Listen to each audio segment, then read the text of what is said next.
እኔ አክብሬ ነው ዝም መለሽ። ምን ስሜቷን ምናምን ፍላጎቷን አክብሬ ነው ዝም መለ። ያን ፍላጎት የእሷን ፍላጎት አለሽ ፍላጎት እንጂ ታላለሁ አለሽ ማለት ለሱ ምን አይጠይቅ እንጠይቅ አሁን መጠየቅ ነው አሁን እኔ ያልኩና አንተ የምታወራው ሌላ አይነት ፍላጎት ነው። ሌላ አማርኛ አለ ማለት ነው። እሷ የምትፈልገውን ነገር እንድታደርግ ነው ዝም መላት። ቢያንስ በእሷ መብት ላይ መግባት ስለማልፈልግ ገብቶሃል። አሁን ከፈለግኩ ነው እገባለሁ።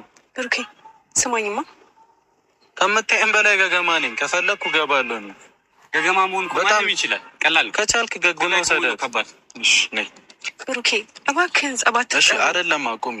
እሺ ገገማ ኮንክ ና ነው ሰደት ምን አስወዘብ እንዴት ይጀልሽ አትጭ ብሩኬ አንዴ ለስማው እስኪ ገገማ መሆን ቀላል ነው ብሎኛል። ሆኖ ቤት ፈልጋልሽ አስፈልግ እንሂድ እኮ እያልኩ ነው። አንተ ና አልሄድም ያልከኝ። እሺ ለማንኛውም ተውስ።